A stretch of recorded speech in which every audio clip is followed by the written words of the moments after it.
Bonjour à toutes et tous. Je suis Aurélie Casaubon, coordinatrice pédagogique Orion Santé. Je suis ravie de vous retrouver aujourd'hui pour ce 13e épisode de la saison 2. Pour ce webinaire, je suis accompagnée de Florian Rousseau, expert NGAP. Bonjour Florian. Aujourd'hui, nous allons parler d'un sujet important, la vaccination. Bonjour Aurélie, bonjour à toutes et à tous. Oui, c'est un sujet essentiel pour les infirmiers. Une bonne cotation, c'est la base pour être en règle avec la NGAP et valoriser surtout correctement notre travail.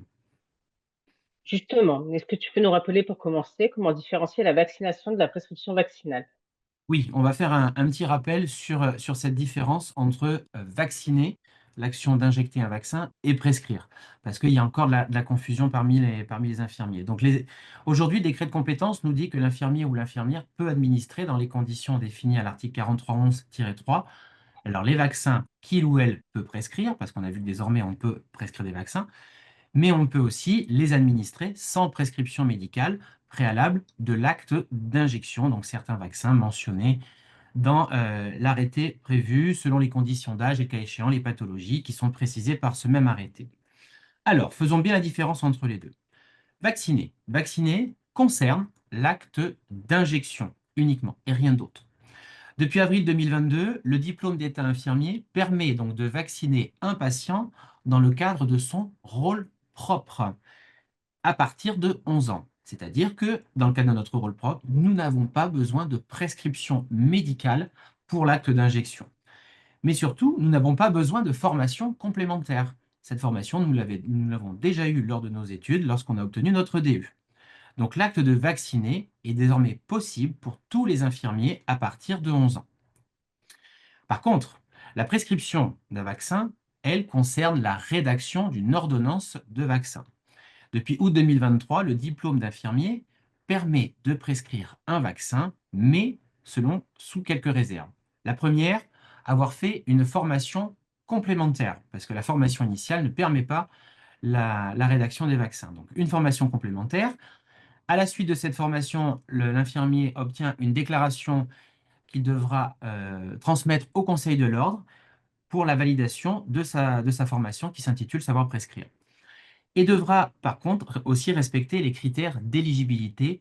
Le principal critère d'éligibilité, c'est l'âge du patient parce qu'on ne peut pas prescrire de vaccin en dessous de 11 ans. Cela reste encore du rôle médical uniquement, donc réservé aux médecins. Nous, on ne peut prescrire qu'à partir de 11 ans. Il existe d'autres petits critères d'éligibilité qui sont développés lors de la formation Savoir prescrire. Merci Florian pour ces explications. La distinction entre la vaccination et la prescription de vaccins est désormais plus claire. Peux-tu nous parler plus en détail de la Convention nationale et de l'avenant 9 en ce qui concerne la vaccination? Oui, c'est l'avenant 9 de la Convention nationale qui détermine désormais les deux nouvelles cotations que vous connaissez peut-être déjà, l'AMI 2,4 et l'AMI 3,05. Alors, que nous dit l'avenant 9? Plus précisément, l'article 5.9. Les infirmiers pouvant, selon les types de vaccins, désormais vaccinés avec ou sans prescription médicale, les parties signataires proposent de valoriser l'administration des vaccins par les infirmiers selon les modalités suivantes.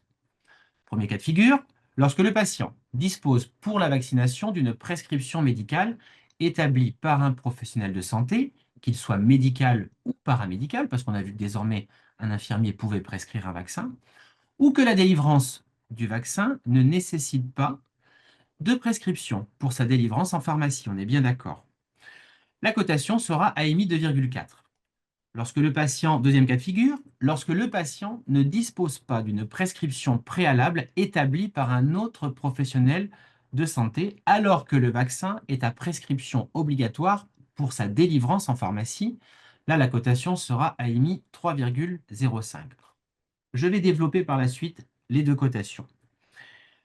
Une précision avant d'aller plus loin. L'ANSM, dans sa décision du 7 septembre 2023, donc l'Agence nationale de sécurité du médicament, inscrit désormais sur liste 1 des substances vénéneuses l'ensemble des médicaments à usage humain contenant tout ou partie des bactéries ou des virus suivants sous toutes leurs formes et quel que soit leur groupe. Donc désormais, en fait, tous les vaccins, sauf le vaccin grippe et le vaccin Covid, sont inscrits sur liste 1, c'est-à-dire que pour obtenir ce produit à la pharmacie, il faut une prescription, qu'elle soit médicale ou paramédicale. Le patient ne peut pas acheter son vaccin à la pharmacie comme ça. Il doit avoir une ordonnance délivrée ou par un médecin ou par un infirmier ou par une sage-femme, peu importe. Et vous allez voir que cette notion a une importance fondamentale par rapport à la cotation qui va suivre. Alors, reprenons ces deux cotations en détail. L'AMI 2,4, l'AMI 3,05. Commençons par l'AMI 2,4. Deux possibilités. La prescription médicale pour l'acte d'injection est en possession du patient. C'est-à-dire que le patient arrive avec l'acte d'injection pour se faire vacciner. On a vu que ça concerne donc tous les vaccins. Donc là, l'infirmier, lorsqu'il va réaliser sa facturation, va renseigner le médecin prescripteur dans son logiciel métier et va mettre en score l'ordonnance du médecin. Alors, ce cas de figure, on va voir qu'il ne concerne que les enfants en dessous de 11 ans. Rappelez-vous, tout à l'heure, je vous ai dit que désormais, à partir de 11 ans, ça fait partie de notre rôle propre. Nous n'avons plus besoin de prescription pour l'acte d'injection. Donc, ce cas de figure, désormais, ne concerne que les enfants en dessous de 11 ans. Deuxième cas de figure, toujours pour l'AMI 2,4, là, il n'y a pas de prescription pour l'acte d'injection. Par contre, la délivrance du vaccin ne nécessite pas non plus de prescription pour sa délivrance en pharmacie. Rappelez-vous, tout à l'heure, je vous ai dit, il y a deux vaccins qui sont concernés, la grippe et le Covid. Ce sont les deux seuls qui ne nécessitent pas de prescription médicale pour leur délivrance.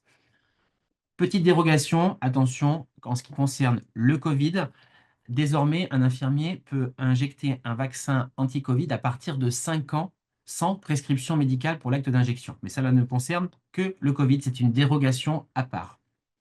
Dans ce cas de figure, vu qu'il n'y a pas de prescription médicale pour l'acte d'injection, l'infirmier va se mettre lui-même en tant que prescripteur pour sa facturation dans son logiciel métier. Là, évidemment, pas de score attendu, étant donné qu'il n'y a pas d'ordonnance, quoi qu'il arrive. Donc, on n'a rien à scorer. L'infirmier se met prescripteur dans son logiciel métier, et là, la facturation sera AMI 2,4. Donc, ce qu'il faut retenir, c'est que grippe et Covid sera toujours coté AMI 2,4 à partir de 11 ans, bien sûr. Et enfin, troisième cas de figure, l'AMI 3,05. Là encore, pas de prescription médicale pour l'acte d'injection. Par contre, ce qui change par rapport à la colonne précédente, c'est que là, la délivrance du vaccin, elle, est à prescription obligatoire pour pouvoir obtenir le vaccin à la pharmacie. Rappelez-vous, inscrit sur liste 1 des substances vénéneuses selon la NSM. Ça concerne donc tous les autres vaccins du calendrier vaccinal, sauf la grippe et le Covid qu'on vient de voir précédemment. Là encore, l'infirmier se met en prescripteur pour sa facturation. Attention, pas prescripteur pour la délivrance en pharmacie. Hein. On parle bien de en prescripteur sur son logiciel métier. Là encore, pas de score attendu, vu qu'on n'a pas de prescription médicale pour l'acte d'injection. Et la cotation sera bien AMI 3,05. Alors, je peux comprendre que ce tableau, il n'est pas facile à comprendre. Il n'est pas évident. Il n'est pas intuitif. Donc, je vous ai créé un arbre décisionnel pour, en fait, le lire à l'envers, ce tableau. C'est-à-dire que l'on va démarrer à partir de l'âge du patient. Et ça va beaucoup nous aider dans la cotation. Donc, partons de l'âge du patient, en dessous de 11 ans ou à partir de 11 ans. Premier cas de figure, un patient qui a en dessous de 11 ans. On sait que la prescription médicale est obligatoire pour la délivrance, mais aussi pour l'injection. Et que là, du coup, on aura besoin de réaliser un score médical, hein, avec une ordonnance médicale. Là, la cotation, elle est simple. En dessous de 11 ans, cotation AMI 2,4, quel que soit le vaccin. Donc en fait, ça, c'est quelque chose que l'on peut retenir, qu'en dessous de 11 ans, on ne pourra jamais avoir la cotation AMI 3,05. Ce sera toujours AMI 2,4, ce qui nous facilite un petit peu la tâche. Enfin, deuxième possibilité, donc à partir de 11 ans, là, rappelez-vous, la prescription pour l'acte d'injection, elle est facultative. Désormais, l'acte fait partie de notre rôle propre selon notre décret de compétence. Même si le patient arrive avec la prescription médicale pour l'acte d'injection. Le médecin qui fait l'ordonnance peut ne pas savoir que notre décret de compétence a évolué et que ça fait désormais partie de notre rôle propre. Donc même si le patient a plus de 11 ans, mais qu'il vous présente l'ordonnance pour l'acte d'injection, vous n'êtes pas obligé de vous en servir, hein. On rappelle, la prescription fait désormais partie de notre rôle propre. Elle n'est donc pas attendue. Enfin, deux possibilités. Ou le vaccin ne nécessite pas de prescription pour sa délivrance en pharmacie, elle est donc facultative, ça concerne la grippe et le Covid. Là, dans ce cas-là, ce sera AMI 2,4. Ou alors, la prescription pour la délivrance en pharmacie reste obligatoire. Rappelez-vous, liste 1 selon l'ANSM. Et là, la cotation sera AMI 3,05. Voilà. Donc, je pense qu'avec cet arbre décisionnel, c'est un petit peu plus facile à intégrer que le tableau précédent qui n'était que le reflet de l'avenant neuf. Enfin, une particularité supplémentaire dans la facturation de la vaccination, c'est que à domicile, un acte de vaccination sera toujours à taux plein, quel que soit le nombre d'actes associés et leur coefficient. Et le cumul sera possible également avec la dépendance en AMX dans les mêmes conditions à taux plein. Attention, par contre, au cabinet, ça ne fonctionne pas comme ça. S'il y a plusieurs actes de soins qui sont réalisés, là, on applique l'article 11b que vous connaissez bien. Premier soin à 100%, deuxième à 50%, et à partir du troisième, pas de facturation possible. Merci Florian. Maintenant, nous sommes plus au clair avec la législation et les cotations relatives à l'acte d'injection de vaccin, notamment grâce à l'arbre décisionnel. Nous allons maintenant venir à un élément essentiel relatif à la vaccination. Comment tracer cet acte? Si tu peux nous expliquer cela, Florian. Bien sûr, c'est un élément qui est fondamental, hein, même si tout acte de soin doit être tracé quoi qu'il arrive, mais une attention même un peu plus particulière pour la vaccination. Notre décret de compétence nous rappelle dans l'article 4311-5-1 du Code de santé publique que l'on doit inscrire dans le carnet de santé ou de vaccination ou le dossier médical partagé, donc l'identification de l'infirmier vaccinateur, son nom, son prénom, voire même son numéro d'identification sur les annuaires nationaux. La dénomination du vaccin qui a été administré, Repevax, Revaxis, etc., enfin tous les vaccins qui existent. Enfin, la date de son administration, mais aussi son numéro de lot. Cette traçabilité est fondamentale. À défaut de cette inscription au carnet de santé ou de vaccination ou sur le DMP, l'infirmier porte les mêmes informations dans le dossier de soins infirmiers, mais il délivre aussi à la personne vaccinée une attestation de vaccination qui comporte ces mêmes informations. Pourquoi? Parce que le patient doit absolument repartir avec la preuve vaccinale. Ça, c'est fondamental. Il doit pouvoir prouver à un autre professionnel, par exemple, qu'il devrait rencontrer, qu'il a bien été vacciné. Donc, le patient doit garder une traçabilité. Alors, c'est vrai que le plus simple, ça reste quand même le carnet de santé, le carnet de vaccination, ou le DMP maintenant, parce que c'est vrai que désormais, ça permet à tous les professionnels de pouvoir partager les données. Mais cette attestation peut être complémentaire si vous n'avez pas accès au carnet de santé, de vaccination ou au DMP. En plus, sous réserve de consentement du patient, l'infirmier peut transmettre ces informations au médecin traitant par messagerie sécurisée en plus. Maintenant que nous maîtrisons mieux le déroulement de la vaccination dans sa globalité, nous allons voir quelques exemples concrets. Oui, je vous ai pris 3 exemples. Alors, premier exemple, je reçois au cabinet un patient de 45 ans qui me présente un vaccin à lui faire. Il n'a pas de prescription pour l'acte d'injection.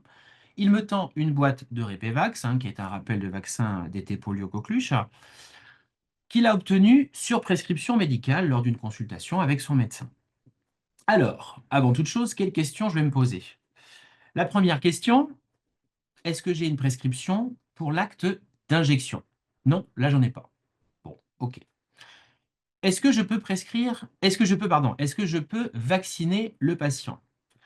On sait qu'il a 45 ans, donc déjà, si on reprend l'arbre décisionnel que vous voyez en haut, à partir de 11 ans, on sait que là, on n'a pas besoin de prescription pour l'acte d'injection. Elle est facultative, ce qui est bien le cas dans notre exemple. Donc oui, je vais pouvoir le vacciner, et en plus, je n'ai pas besoin de prescription pour son acte d'injection. Ce qui n'est pas le cas dans mon exemple, donc ça tombe bien. Donc si on reprend l'arbre décisionnel, vous voyez facilement que, en plus, la délivrance de ce vaccin en pharmacie nécessite une prescription. Il est bien sur liste 1. Donc la cotation, suffit de suivre l'arbre décisionnel. C'est bien AMI 3,05. Deuxième exemple. Je vais chez une patiente de 75 ans pour les soins suivants. Je vais lui faire une prise de sang à domicile et en plus, je vais lui faire une injection de vaccin antigrippal dans le cadre de la campagne de vaccination annuelle que vous connaissez tous. Là encore, quelles questions je me pose? Première question, est-ce que j'ai une prescription pour l'acte d'injection? Là encore, j'en ai pas. La patiente a sans doute reçu son bon de l'assurance maladie, a été le chercher à la pharmacie et vous demande de faire l'acte d'injection. Est-ce que je peux la vacciner? Bien sûr, on est encore sur une patiente qui a plus de 11 ans. On est dans le cadre de notre rôle propre, pas de souci, on va pouvoir la vacciner. On va pouvoir faire l'injection. En ce qui concerne la délivrance en pharmacie, là, par contre, à la différence du premier exemple, c'est que là, le vaccin pour la grippe ne nécessite pas de prescription pour sa délivrance. Elle est dite facultative. Donc, et bien là encore, suffit de suivre l'arbre décisionnel à partir de 11 ans. Pas de prescription pour l'acte d'injection, pas de prescription pour la pharmacie en ce qui concerne la grippe, donc la cotation a émis 2,4. Enfin, on voit qu'il y a un autre acte qui est associé, une prise de sang. Est-ce qu'il y a un cumul qui est possible? Eh bien, rappelez-vous, tout à l'heure, je vous ai dit que les actes de vaccination à domicile se cumulent toujours à taux plein. Et là, en plus, on est avec une prise de sang qui, elle aussi, se cumule à taux plein avec un autre acte, quoi qu'il arrive. Donc, les deux se cumulent bien à taux plein. La cotation sera AMI 2,4 plus AMI 1,5 plus ce déplacement. Enfin, troisième et dernier exemple, je vais chez un patient dépendant de 75 ans pour les soins suivants. Petite aide à la toilette, l'algorithme du BSI m'a donné un BSA. Et j'ai en plus ce jour le rappel de DT polio à faire, donc sans prescription médicale pour l'acte d'injection. Allez, on va encore se poser les mêmes questions que pour les deux exemples précédents. Ai-je une prescription pour l'acte d'injection? Non, je n'en ai pas. Puis-je vacciner ce patient? Il a plus de 75 ans, pas de problème, on est bien dans le cadre de notre rôle propre. Le rappel d'été polio fait bien partie du calendrier vaccinal, aucun problème, on va pouvoir le vacciner. En ce qui concerne la délivrance en pharmacie, on sait que ce n'est pas la grippe, ce n'est pas le Covid, donc forcément, on aura besoin d'une prescription pour le patient aura besoin d'une prescription pour la délivrance en pharmacie. Il est bien inscrit sur liste 1 selon l'ANSM. Là encore, on va suivre l'arbre décisionnel. La cotation a émis 3,05. Sauf que là, on est dans le cadre d'un forfait de BSI. On va donc appliquer d'abord le forfait de BSI, BSA. On ne va pas être en AMI vu qu'on est en acte associé à du BSI, hein. Rappelez-vous, on ne cumule jamais un AMI avec un forfait de BSI, donc on sera en AMX 3,05 à taux plein, parce qu'en plus on est à domicile, plus ce déplacement IFI 1. Merci Florian pour ces quelques exemples très précis qui nous permettent de mieux comprendre comment adapter nos cotations. Je suis certaine que vous avez dans vos exercices des exemples à nous partager et des problèmes de cotation qui concernent la vaccination. C'est donc à vous de jouer. C'est le moment de notre temps de questions-réponses. Je vous invite à noter dans le chat les questions que vous vous posez en lien avec la vaccination et la NGAP et nous allons essayer d'y répondre pour un maximum. C'est à vous. Alors on va vous laisser quelques minutes si vous avez le temps de rédiger quelques questions sur le chat. Alors, nous avons une question de Karen. Comment peut-on coter un pansement simple plus une prise de sang plus un vaccin Répévax à domicile? Alors, c'est l'exemple, oui, assez courant où du coup on va se retrouver avec trois actes accumulés. Rappelez-vous, tout à l'heure, je vous ai dit que la vaccination à domicile se cumule à taux plein, quel que soit le nombre d'actes associés et leur coefficient. Ça veut dire qu'en gros, les actes de vaccination sont externalisés de la cotation, parce que peu importe le nombre d'actes qu'on va avoir en amont, là, dans le cadre de votre exemple, ça va être un pansement simple, un pansement courant peut-être à IMI 2, où on va avoir une prise de sang qui, elle aussi, va se cumuler à taux plein avec le pansement, mais la vaccination, elle aussi, hein, selon la définition de l'avenant 9, qui nous dit qu'on peut l'accumuler à taux plein, mais quel que soit le nombre d'actes associés, mais aussi quels que soient les coefficients, on va avoir en plus la vaccination, donc alors AMI 2,4 ou AMI 3,05, hein, tout dépend du vaccin, rappelez-vous l'arbre décisionnel, hein, qu'on a vu ensemble. Donc, en fait, il faut toujours considérer notre vaccination comme externalisée. En gros, ce n'est jamais ni un premier, ni un deuxième, ni un troisième acte. La vaccination est toute seule. Elle est externalisée. Et le premier acte sera finalement votre pansement. Et le deuxième, la prise de sang. Mais c'est vrai qu'il y aura trois actes de facturés.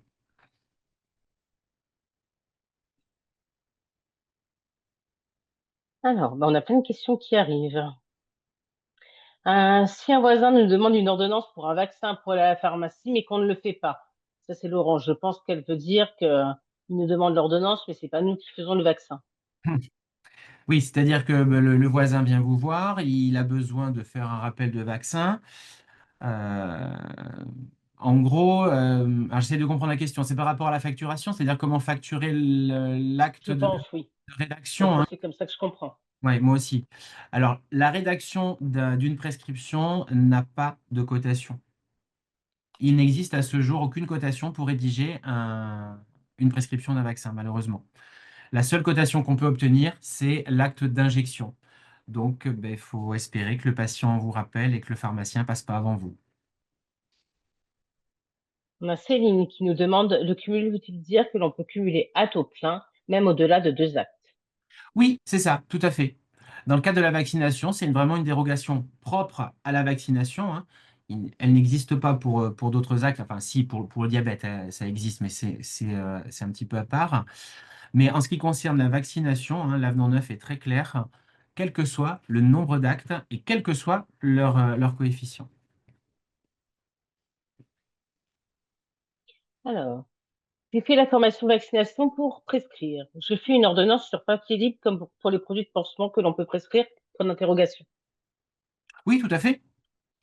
Oui, oui, de toute façon, les prescriptions infirmières, hein, paramédicales, peuvent se faire sur papier libre. Alors, je sais que dans la pratique, vous utilisez beaucoup les ordonnanciers qui peuvent être donnés par les laboratoires ou quel que soit le support, mais nous, nos prescriptions se font sur papier libre. Alors, en respectant quand même une écriture, hein. On doit retrouver l'identification du patient, de l'infirmier, le libellé du vaccin. Enfin, il y a quand même quelques normes qui sont abordées justement lors de la formation vaccination. On a François qui nous demande, un cas qui rejoint les exemples, un patient en PSA plus un vaccin du coup contre le zona. Oui. Eh ben, en BSA, tu veux dire en forfait de BSI? BSA, oui, oui. Donc, en forfait, dans le cadre d'un forfait de BSI, oui, oui, donc avec le vaccin contre le zona, donc je pense que ça doit être le Shingrix, hein, parce que c'est celui qu'on voit en ce moment, on le voit beaucoup, hein, ce vaccin qui est désormais un vaccin en plus, euh, qui est un vaccin inactif. Donc là, la cotation pour ce type de patient-là, il est réservé en plus à des personnes âgées, hein, au-delà d'un certain âge. Donc là encore, si on reprend l'arbre décisionnel, si vous vous rappelez un petit peu, donc là, on est bien au-dessus de 11 ans. Pas nécessairement besoin de prescription pour l'acte d'injection. Par contre, la délivrance en pharmacie, elle nécessite une prescription. Donc on aura un BSA plus un AMX 3,05. Merci Florian.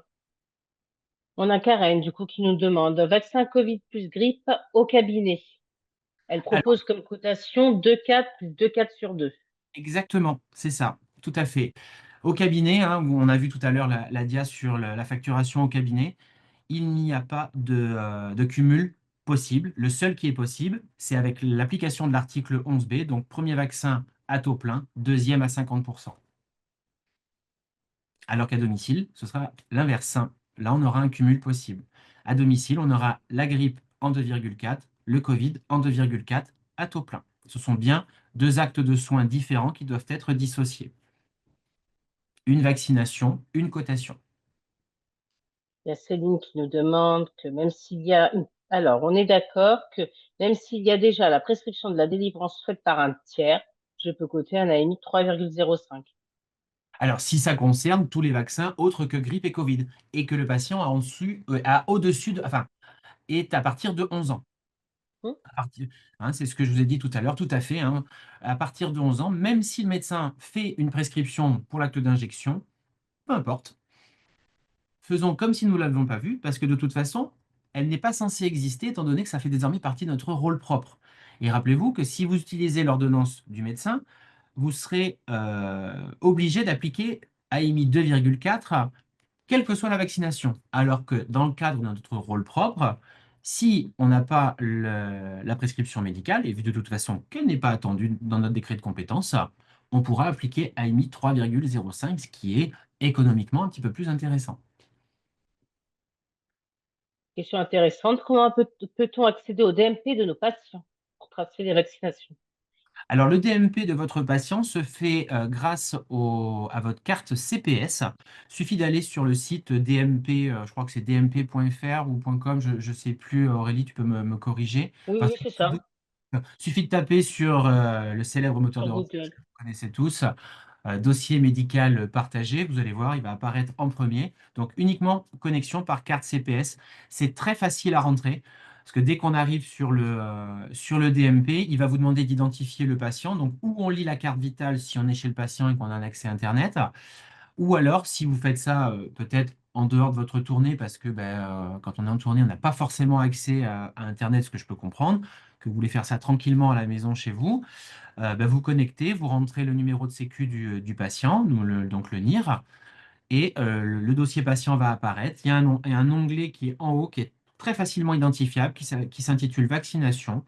Et là, vous vous laissez guider. C'est vraiment très facile à faire. Allez, sans mentir, ça prend 3 minutes pour rentrer une vaccination. C'est vraiment très rapide. Et le site est très bien fait et très intuitif. Autre Mais alors, question de Marie-Ève. Pour le attends, vaccin Zona, oui. Aurélie, je voulais préciser aussi qu'il y a aussi possibilité avec vos logiciels métiers. Maintenant, ils sont DMP compatibles. Donc, depuis vos logiciels métiers, vous pouvez aussi accéder au DMP du patient. Mais là, après, c'est propre à chaque logiciel. Donc, rapprochez-vous de vos éditeurs de logiciels. Là, je donne l'information de manière générale en allant sur le site du DMP. Mais c'est possible par les logiciels métiers. Pour le vaccin contre le Zona, avons-nous besoin d'une ordre médicale pour l'acte d'injection? Non, l'ordonnance pour enfin, la vaccination pour le zona est désormais recommandée pour les patients de plus de, je crois que c'est 65 ou 75 ans, tu me corriges Aurélie, j'ai plus les chiffres en tête. 65, Mais 65. c'est réservé aux personnes âgées. Donc, rappelez-vous, on est dans le cadre au-dessus de 11 ans. Donc, au-dessus de 11 ans, pas besoin de prescription médicale pour l'acte d'injection. Bonjour, 6 vaccinations à domicile sans prescription médicale, donc pas de prescription pour le domicile. Puis-je le facturer quand même? Oui, là, c'est à l'évaluation de l'infirmier, en fait, hein. La notion de domicile est à l'évaluation de l'infirmier. Il n'y a aucune restriction, en tout cas dans le cadre de l'avenant 9. Ça n'a pas été prévu. Je sais que c'est vrai que c'est une question qui revient souvent. Euh, mais aujourd'hui, il y a pas de notion de limite, en tout cas, dans le cas de l'avenant 9. Donc, c'est un peu à l'évaluation. L'application du domicile se fait par l'évaluation de l'infirmier. Merci Florian. À nouveau une question de Fabienne. Quel délai maxi entre la prescription du vaccin par le médecin et l'injection réalisée par Unidel? Le délai entre... alors, je comprends pas la question, parce que la prescription Je pense qu'elle parle de la validité de la prescription. Combien de temps la... pour l'acte d'injection, Mm, mm. une Oui, c'est ordonnance, ce que je comprends. C'est ce que je comprends, Fabienne, si vous pouvez expliciter un petit peu. une ordonnance médicale, quoi qu'il arrive, est valable maximum 1 an. C'est son délai légal. Elle ne peut pas, on peut pas, le médecin ne peut pas aller au-delà, quoi qu'il arrive. Et nous, on ne peut pas s'en servir au-delà d'1 an. C'est son délai, ou alors le délai que le médecin a fourni sur la prescription aussi, parce que lui peut avoir donné un laps de temps à respecter. Mais s'il n'a rien noté en fait sur l'ordonnance, on peut considérer que la validité est maximum 1 an. Merci. Enfin, nous avons une question d'Anne, puis ça va être la dernière question. Y a-t-il des vaccins qu'on ne peut pas prescrire chez les plus de 11 ans? Oui, il y a des vaccins qu'on ne peut pas prescrire au-delà de 11 ans. Donc ça, c'est une partie qui est développée dans la formation en vaccination savoir prescrire. Ça fait partie des critères d'éligibilité que je n'ai pas développés tout à l'heure, comme par exemple les vaccins vivants atténués pour les personnes immunodéprimées, en fait. Donc, ce type de vaccin-là, on ne peut pas les prescrire parce qu'il y a un risque trop grand, en fait, de développer la maladie, parce que quand on dit vaccin vivant atténué, donc ça veut dire que ce sont des souches vraiment vivantes. C'est la souche de la maladie telle qu'elle existe. Alors, certes, elle a été atténuée, mais elle reste présente. Donc, pour les patients qui ont des défenses immunitaires trop faibles, en fait, c'est contre-indiqué. Donc, pour ce type de patient-là, on ne peut pas faire l'ordonnance de prescription de vaccin. Donc, d'où l'importance d'avoir un bon interrogatoire avant de prescrire. Et enfin, dernière question, parce qu'elle est intéressante, et puis après, on arrêtera. Le vaccin Covid est-il toujours coté en ING? Non, non, non, c'est terminé, ça Pardon. y est. La dérogation a été abrogée. Désormais, le vaccin Covid est rentré dans le droit commun. Donc, désormais, sa cotation est comme pour la grippe, à la limite de 2,4. Le code INJ a totalement disparu de la facturation. Et là, c'est vrai que Merci. On est en pleine campagne de rappel pour les personnes de plus de, alors je sais plus si c'est 80 ou 85, j'ai un trou de mémoire, je crois que c'est 80, il me semble. Pour les personnes de plus de 80 ans, hein, il y a même une prolongation là pour ouais, je crois que c'est jusqu'à aujourd'hui, si je me trompe pas. Oui, c'est bien ça, ouais. Ça, hein, donc pour le Covid. Donc si vous devez faire des vaccins Covid, la cotation, ce sera bien AMI 2,4. On n'utilise plus le code INJ. Merci beaucoup, Florian.